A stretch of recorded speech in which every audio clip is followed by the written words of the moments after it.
without further ado, I want to bring up the president of AAFCA. Can we give it up for Gil Robertson?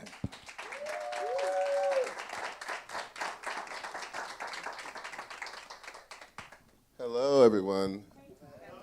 Hey, Michael. Hi.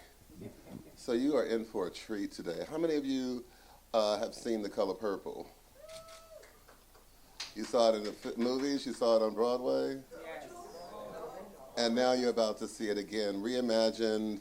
I read the book. Okay. Read the book. Okay. And it's just literally spectacular. And so we're going to be spotlighting the music today with some of the best musicians on the planet right now, all participated in this project. So we're thrilled to go ahead and get started. So, can you guys do me a favor? We're going to give a big round of applause for our panelists today. Can we give a big round of applause to Blitz Bazawali, director, Chris Bowser, our composer, Stephen Bray, executive music producer, and we have another special guest that's going to join us shortly as well. Give them a big round of applause.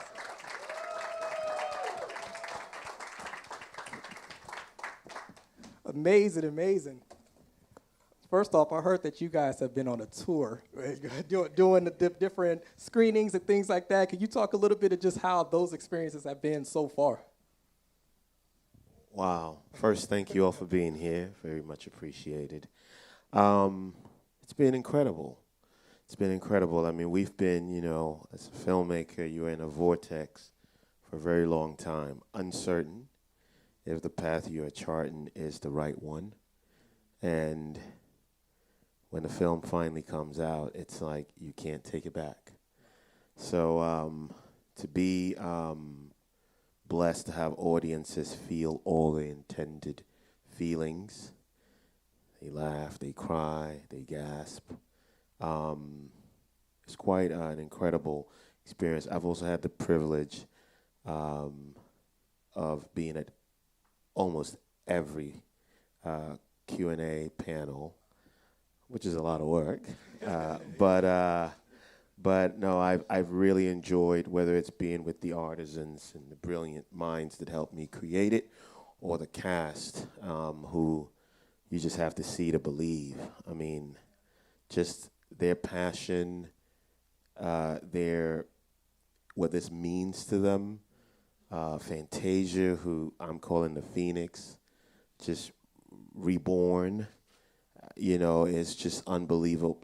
Danielle Brooks, who you're just going to be blown away by, and the legendary Taraji P. Henson, who, my goodness, I mean, after 20 plus years, her fans are going to see her do things they've never seen her do, which for me are just amazing things. Coleman Domingo, Corey Hawkins. So I've just really had the incredible privilege of being with this incredible team, talking about how we made this film, the intention around it, and it's just been received in an amazing way. Yeah. So when it was decided that this was going to be a musical version of the film and the play, what were your initial ideas, and how did Stephen and Chris enter into the project? Well, I got a call from my agent that they were remaking The Color Purple and said that my name was in the mix. And I said, hell no. Yeah, I can't be the one. This is sacred work. This is Alice Walker's brilliant Pulitzer Prize-winning book, A Source of Healing for Many. This is Steven Spielberg's cinematic classic. There's a Tony Award-winning Broadway play that people camped outside for many nights to get tickets for. This is not something you play with. So I was very reluctant, very, very reluctant. You know how agents get. They keep pushing. And I said, I'll take the meeting, but before I do, I need to go back and read Alice Walker's novel. Because for me, that is the source, that is the endless well. And if you are going to attempt this iteration, I needed to know that there was something in it for us. And I found what I was looking for on the first page, first line. It says, Dear God, I'm 14 years old. I've always been a good girl. You tell me what's going on, what's happening. And I went immediately, all right, well, anyone who is writing letters to God must have a sprawling imagination. I said to myself, if we can just dig deeper into Ceely's imagination, we will actually earn our way into the canon that is The Color Purple. And right there, I had the meeting, and Stephen Bray, thankfully, is one of the originators of the Broadway play. And so that was amazing because on day one, I could start building a shorthand with someone who had spent several years, understanding the machinations of how the Broadway play worked, integral to its creation. And then Chris Bowers I'd been a fan of, all his brilliant work from the Bridget and stuff he had done, but also some of the work he had done for Ava DuVernay. And I knew that I needed somebody who could do both scale and intimacy, which was kind of, for me, became like the litmus test for everybody I hired. It's like you're not afraid to do some of the biggest, most incredible, epic sounds or create visuals, but you also know how to pull back and just tap into those very intimate moments. So I brought them all. I brought Chris on board, but I also brought Chris on board very early because I also understand that, filmmaking is not a siloed sport. It is a truly interconnected, interwoven, creative endeavor. And the more you're aware about how Stephen Bray and Brenda Russell and the late, great Allie Willis came up with this musical, the better he can figure out how to blend it all together from a score perspective. So even though the studio wasn't really with it, I was like, we're bringing Chris on super early, much earlier than anyone will ever think about bringing on a composer. They fought us a little bit, but we always win.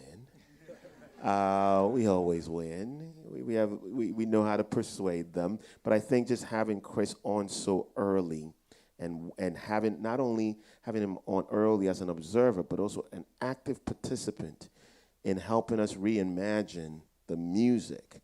So he was composing large orchestral elements to go with, records like What About Love, and he was so integrated that when it came time for us to expand into the score space, he knew it all, backwards and forwards. Chris, what was it like when you got that call? Yeah, I think that similar to Blitz, the first information I got was, are you interested in doing The Color Purple? And I was like, I don't know.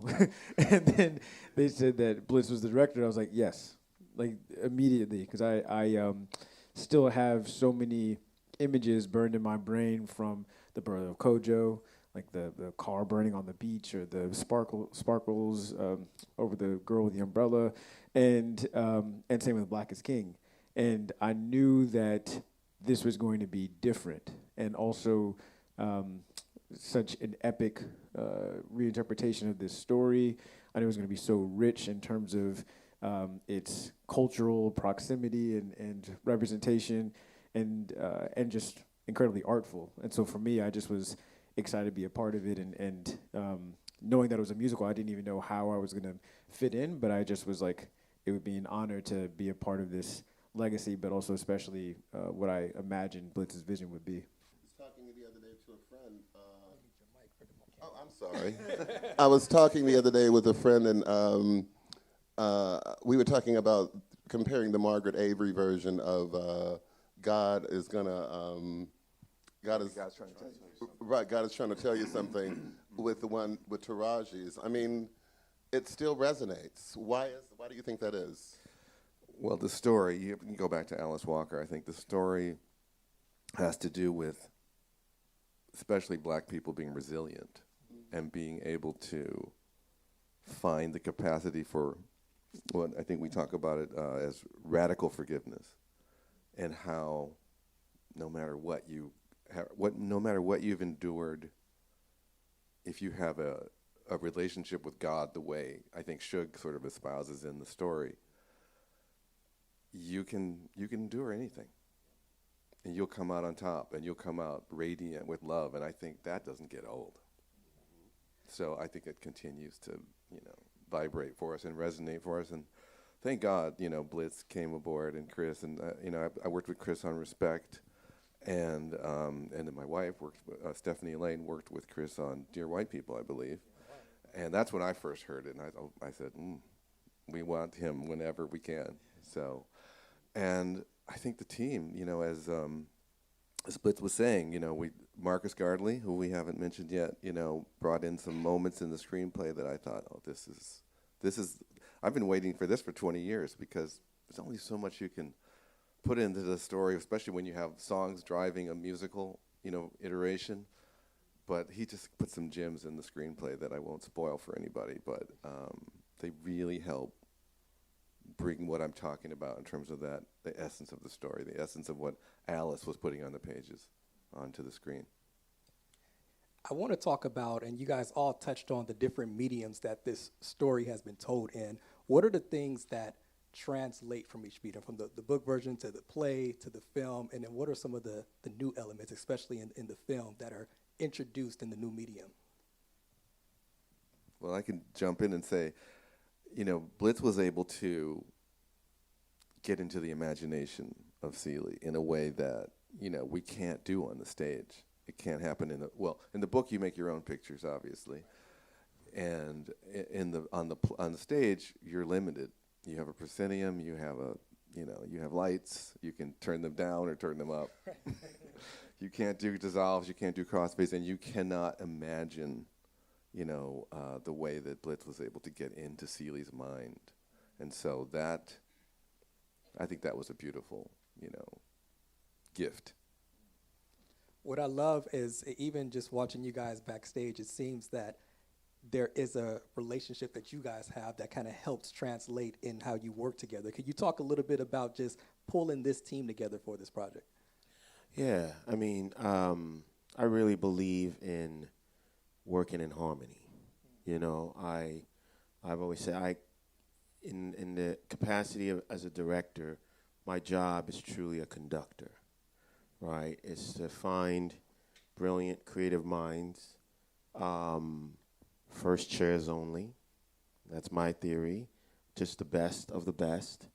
And my job is to make sure that we share space and time, and we're able to talk through all the things we're uncertain about, honestly and candidly, and share information. Like, one of the first things I did was create a Dropbox that was accessible to all at every time. And it was mandatory that whatever idea you had, it didn't matter what shape and form it was in, went into that Dropbox. Because as artists, we always don't want to share the first draft. But the problem is that if you wait too long, then that first draft, people don't get to help you shape that first draft. So by the time we need it, it's just rushed. So I encouraged everybody to put their first draft in, because then Francine, my costumer, can get an idea based on, oh my goodness, that's where you guys are going with the music?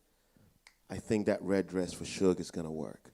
Or Fatima can go, oh, I see what you're doing with the costume. I know you're not there yet, but just based on the color palette, I understand how I'm going to work with choreography. My DP can go, oh my goodness, that's the rhythm that you guys are going for. Yes, the song isn't done, but just by hearing the beat, I know that this has to be a dolly shot, or I know this has to be a crane shot. And so for me, that was like the primary thing, was to make sure that everybody was on the same page. I also did what I've done on every single film. I'm born originally in Ghana. I didn't have access to, film school, movie cameras, recording equipment. But all I always had was a pen and a pad. And so I drew. I've always drawn. It doesn't matter what creative endeavor I'm getting into, I start with a sketch first. And on this film, as soon as I read the script, I started storyboarding. And I storyboarded upwards somewhere close to 1,500 frames. And I do that for a few reasons. One is I just want everybody in my team to know this shit is serious. Okay? And we're not going to play with it.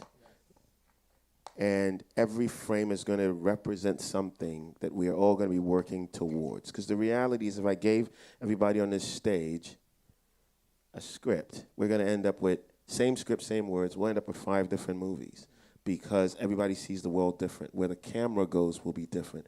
The only way you can ensure we're all making the same movie is if everybody can look at that frame and go, oh, that's the director's intention, and my job is to help him make that frame work.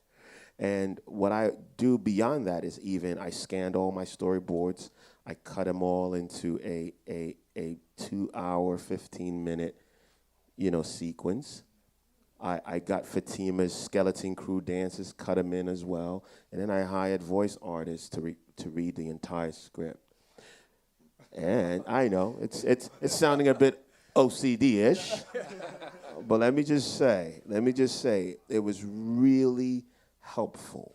The scale of this movie is so big that if we cannot already have a sense of what it is, we're all going to come and we'll be lost. So it was mandatory that if you were a department head, you had to sit through my 2-hour, 15-minute pencil sketch of this movie, but it made a difference.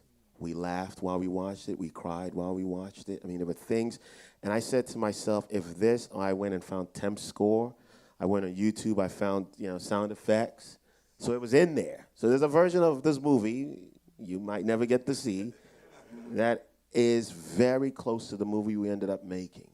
And what I also do is once that version has seeped into the hearts and minds of my team, it never showed up again. I never brought my storyboards on set. I never did any of that. Because it's not about us trying to approximate that. It's about us understanding the meaning and intention of these moments, right? And each team member I picked specifically because they were going to help me actualize that single frame and that single moment.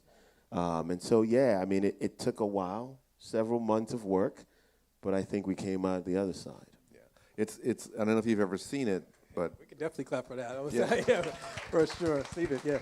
I don't know if you've ever seen it, but Francis Ford Coppola did a book, The Godfather Notebook, where he took the novel and he annotated every page of it. What I'm going to do here, what I'm going to do there. What Blitz did with his sketch was the same sort of detail. And it's the if you look up the word preparation in the dictionary. Now, how did you decide what music to keep and what music to lose from earlier versions of this? Are you looking at me? Well, it wasn't my decision. But I think that wisely, there was a decision made. I mean, you can't fit the whole 2.5-hour musical. There's too much music. But I think there was a really wise decision made by Blitz in the studio to make sure that there was music for today's generation, for a contemporary audience, so that everything wasn't 20 years old.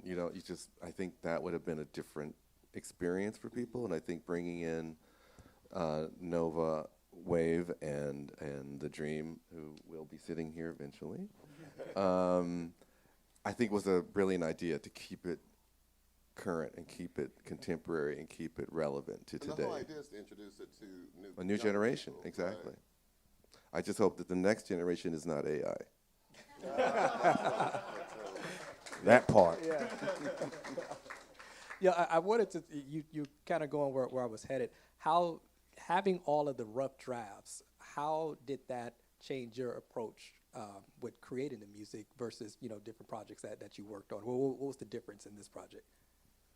Yeah, I think for me, it was knowing that intention that went behind it. I think that hearing every iteration and what was the reasoning for continuing to iterate and why was it not done? And so many times it was like, is that really the reference we should have for this track? Maybe we should go to this other reference. And Blitz always had these super specific references that were based on maybe it's about the production, maybe it's about the groove, maybe it's about the tempo, maybe it's there's some reason we're looking at this reference. And I think that that level of iteration really helped me not only get to know these songs, but also get to know like the reason why we were doing these things. I think about when we created that banjo for the opening sequence, and one of the things that Blitz said, he was like, I think that, I want the 14-year-old in the audience to be like nodding their head as soon as they hear that banjo come in at the beginning, which is like something you've never heard before, is a 14-year-old being that hyped about a banjo.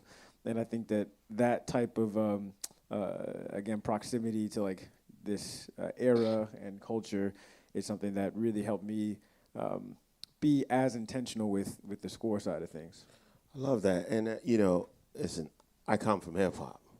That's like my language, like Public Enemy came to Ghana in 1992, and that's why I'm here today. I for the first time, the world opened up to me. And I said, if brothers and sisters on the other side of the world had found this powerful medium to communicate to the world, they didn't go to Juilliard, they didn't go to music conservatories, and the world is forced to stop for them. Whatever power is in that medium, I would love to participate in it. Because hip-hop is sample culture, it made it available to you no matter where. I've had the privilege of being a musician for over a decade, performed in over 30 countries.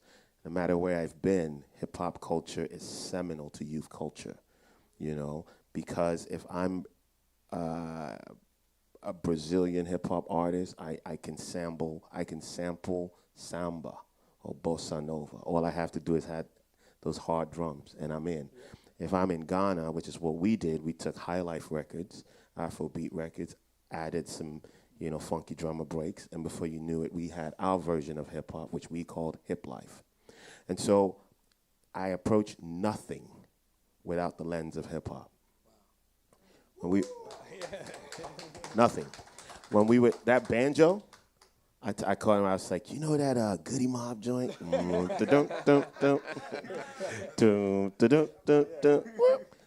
That's what we were channeling. So all of a sudden, that banjo is cool as hell. And we all know that banjo sound is not cool. But that is what hip hop does. And Hell No, which is for me one of my favorite kind of reimaginings. All that is Hove's A Takeover. Yeah, if you really strip it down, you will hear Hell No, with that aggression, and it's got a little bit of Biggie's Kick in the Door. But again, you don't know. I'm saying is that's the power of this culture. It helps you, it's tactile. You can pull from all things, and cinema is as close to hip hop as you could ever imagine, because cinema is an amalgam of all these other creative endeavors. You got some literature in there. There's some photography and fine art in there. There's some music and cadencing in there. So, the culture itself, is naturally imbued in cinema. So when I got the chance to, really participate on this very high level, I brought all that with me. And it was what also taught us. But also, it even goes beyond hip-hop a little bit in terms of just how black music, no matter where you find it, has a cadence into it. And one of the biggest things I said to myself upon hire was, I'm not really concerned. I knew we'll figure out the color purple, because that's ancestry work. If you can tap into your ancestors, you'll find the color purple. I wasn't worried there. My biggest challenge was, how were we going to attack the musical medium itself? Because so many musicals were failing at the time, and the studios were very reluctant to fund our film based on past failings. And so I had to watch every single musical ever made. Wow. To make this movie. And I found that the ones that functioned well were the ones that, first I found what the problem was. The problem was that music just appeared from the sky for a lot of these musicals. And I immediately said, I think that's what's wrong with the medium. So we all got to work immediately and started asking ourselves, how can we create a source for the music? And a diegetic source, a source that is environmental. So right from when the movie opens, and I'm sorry I'm going to spoil it for some of y'all who have not seen it, but trust me, you hear a horse's hoof. That kind of builds up a little beat, a little cadence. You hear the girls in the tree playing patty cake, and then you hear the banjo come in with that goody mop. So now y'all know the sound. The minute you hear it, you go, oh, that's that goody mop, right? But all to say, there was always a source, and it always built on itself, which is what, again, if you just black cadencing does that. That's just how we move. Everything just builds on each other. The dozens, all these things they just build on. And so that's all we did. There's a scene where the gentlemen are building a house with hammers and saws and such.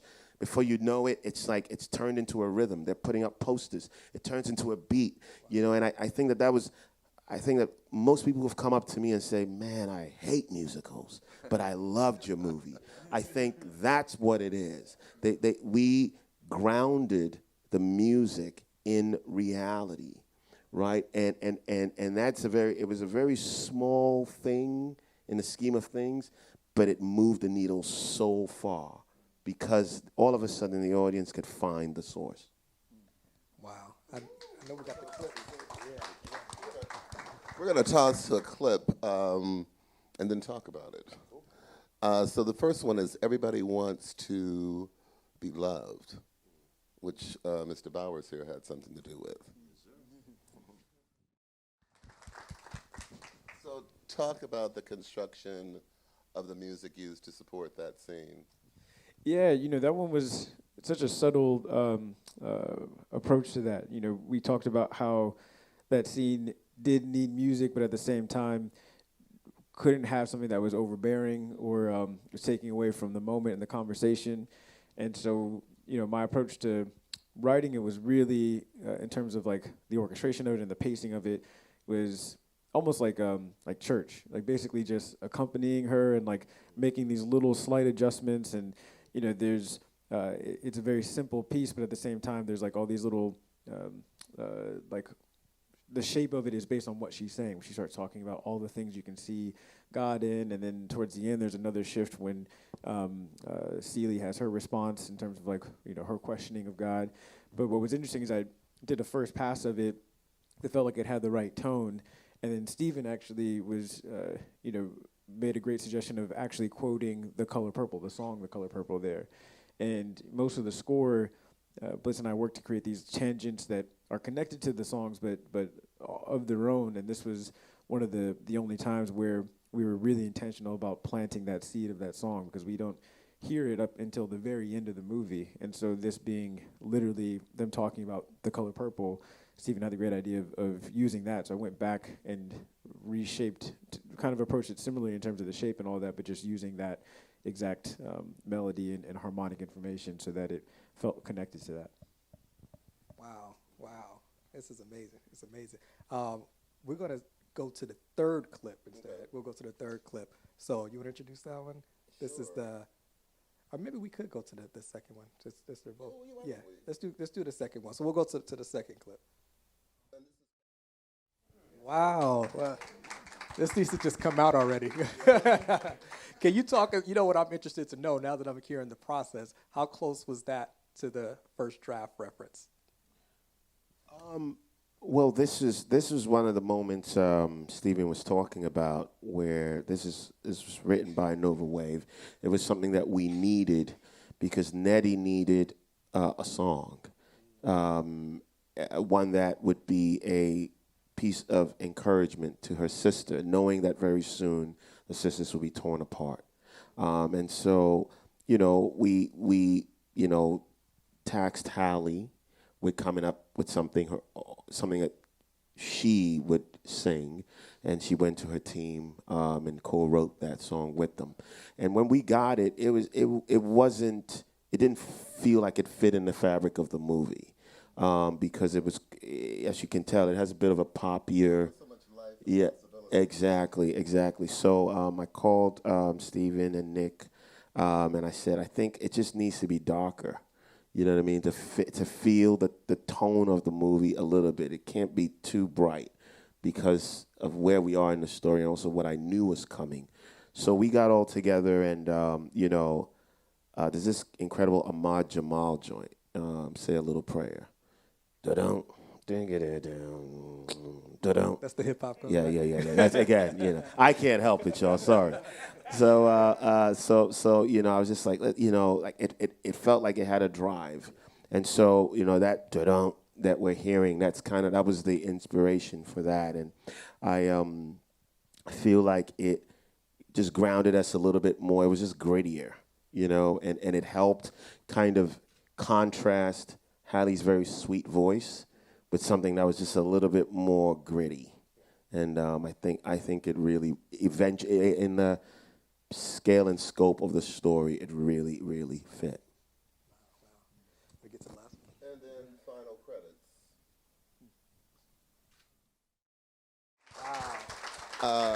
And so many people who are going to be listening to this, watching this at home, they won't have the opportunity to have seen these videos. So you're just going to have to go to the movies when it opens on the 25th. But wow. I did want to shout out to Dream, who wrote that. We clap for that. Yes. I knew how I wanted the film to end in terms of those quilts. So throughout the movie, Celie has been quilting. That's like, it was a very subtle thing I always wanted her doing. So anytime she was idle, right from when she was young Celie, she was always had a needle thread, always quilting. And it's a very sacred, very important thing in, the African-American, canon, where these quilts are made and passed on and become this, keepsake for families. And I wanted to make sure that Celie would be doing this. It's something that she can bequeath her grandkids down the line. So I knew that we also had a lot of iconography, some moments from the movie that would be memorable. So I, immediately started sketching, as I always do, moments that I think we can kind of reinterpret. And we had this incredible crew of designers who came in and quiltified that and designed it and really made it. It's all digital. It looks real, but it's all digital recreations. They're incredible. But once we had that, I knew that we needed music that would, kind of, because what I also was realizing when we were doing test screenings was when the movie's done, people just want to sit. And they want to just be in those feelings. And they want to stay there a little bit. There's some movies that as soon as it ends, like, oh, let me get my popcorn. Let me get out of here. I know it'd be tough getting out of that parking. Let me get out of here quickly. This is not one of those films. It's been quite incredible to see people sit and wait and just want to process at the end. So I also knew that Fantasia, who again I'm calling the Phoenix, this is a rebirth for her, not just visually, but sonically. I wanted to make sure that she has her musical moment, because that's how we fell in love with her, was watching her on that American Idol stage, barefoot, killing Summertime, right? So I was like, I just need the audience to remember that she's literally one of the greatest singers of all time. And I needed them to leave the theater reaffirming that. And so, while we were done and we were testing stuff, the Dream came to see the movie. And I wish he was here to tell you the story himself, but he came in, saw the movie, and he literally, probably 48 hours later, he had this incredible song written, and he was like, I wrote it for Fantasia. Wow. It truly is again, this is a bit out of context how we're watching this, but when you sit through this 2-hour, 20-minute movie and you arrive at this, it's a warm blanket, and I'm really thankful that we all kind of worked hard to make it what it is. This has been incredible. Absolutely incredible. Yeah. Now, this video is going to be shared with throughout the Grammy system and also throughout AAFCA's system of subscribers and followers. How can folks keep in touch, follow what you guys are up to? At Maestro Bray and the various venues that are out there. Yeah, just at Chris Bowers Music for all the different social media platforms. At Blitz Ambassador, one word. And is there a release date for the soundtrack? Absolutely. The soundtrack comes out December 15th, and what I love about this soundtrack is it's almost like a double disc. Disc one is all the incredible music written, arranged, produced by this incredible team. Right. Matter of fact, it's a triple disc. You go back, so it's all of that brilliant work. Then we also have a soundtrack album, a score album that is just Chris Bowers' incredible score that's going to be available as well. Then on top of that, because that's not enough. Wait, there's more. Yeah, exactly. We created an Inspired By album. Because again, I'm a child of the 90s, and I grew up on those Inspired By albums. You know, the Waiting to Exhales, the Bodyguards, you know, and I discovered so many brilliant artists this way. And I feel like, you know, it was also such a seminal part of black music was the anticipation of the soundtrack for the movie. Sometimes the soundtracks were much bigger than the movies themselves. And so together with the incredible team at Gamma, who are our label partners, we decided to say, let's open this up. Let's have people come watch the movie and see how they're moved and see it. Because the other thing about The Color Purple, it's so multi-generational. And people who are big artists today grew up. That was their mom's favorite movie, their favorite movie, their auntie's favorite movie. So we knew that there was already a connection to that. So we opened it up, and it was incredible to watch the response. Alicia Keys came, watched the movie, wrote a song called Lifeline for us. Megan Thee Stallion came in, wrote a song, Hell No, did a Hell No remix. We got Keisha Cole. We got, guys, I wish I had the list because Black Thought came in. Her did her thing. Usher. It's insane.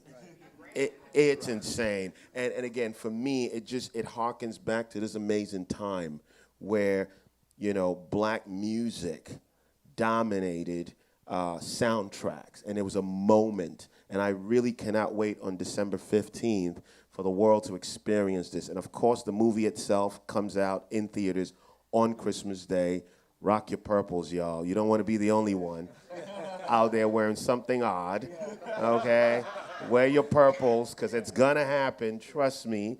And we cannot wait for Christmas Day to see people pack the theaters and celebrate this movie.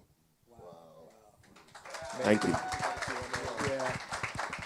Look, this has been absolutely amazing. You kind of answered the last question I was going to ask, which is why is it important really to introduce this to new generations, and you kind of touched on it already. We were going to try to have time for Q&A. If maybe we get one quick one. We'll do one. Okay, we got right here. You know, congratulations. This is amazing. And hi, Chris. Stephen Graham. Been a fan for years. Gwen Quinn has worked with Aretha Franklin and Yes. I was just curious. It just popped in my mind. What did Steven Spielberg say? How did he about the project? Wow. I mean, first, when I was hired, I had a chat with Steven. And, I'll even give the fullest context. In 2016, I'd never made a movie. I was in a TED conference. And at TED, they bring all these amazing speakers, but they never really connect y'all. I was like, oh, Steven Spielberg here? I got to find him. So, so I was just kind of like, acting like I was just going about my business, but I was tracking the man. And then boom, caught him in the hallway. And I was like, hey, Mr. Spielberg, I'm a musician, and I would really love to make a film. And I was like, I'm not going to ask you for much. I just want you to give me one piece of advice, just one. I don't need much more, just one that you think will be very helpful to me. And he said, your voice, Blitz. Your voice is the only reason I'll ever see anything you'll ever make. Wow. All right, so check it out. This is crazy. So I go to Ghana. I make The Burial of Kojo. It's my first film. And I literally remember every time we frame a shot, I go, is that my voice? Okay, I think it's my voice. Let's go. So then fast forward, I get this call that says they're remaking The Color Purple, blah, blah, blah. So, of course, I do my first interview with the producers. Then I do my next interview with Oprah, which, by the way, all of this is surreal because Oprah Winfrey, you know. Anyway, so then they pass me off to Steven, who's like the final frontier. He's the yay or nay guy. And then I go, you know, I get on the Zoom with him, and I say, I don't know if you remember me. He goes, I remember you. He goes, you were the one with that fancy suit. I was like, oh, snap. He remembered the suit. It was like an African suit. And, you know, it was doing its thing. But he remembered, right? And what was special was he said he had just watched The Burial of Kojo. And he was like, that's why he said yes to me. Wow. So it's crazy. Yeah, it's crazy. It is quite insane. And just talk about the power of manifestation, right? Of just going, if you just keep putting one foot in front of the other. So anyway, but one good piece of advice he gave me was just make it yours. Wow. Trust that voice. And, you know, it's been quite incredible to have, I mean, I always say the three GOATs. You know, Steven Spielberg, Oprah Winfrey, Quincy Jones. Greatest of all time, right? And to have them as kind of the oracles, you know, around, but yet them allowing me to make my movie. That I'm eternally grateful for, because a lot of people just don't get the opportunity to have these kinds of greats and yet still your voice be respected. So all to say, that's the relationship with Steven, and I'm so grateful. Yeah. That was the perfect way to end. Perfect.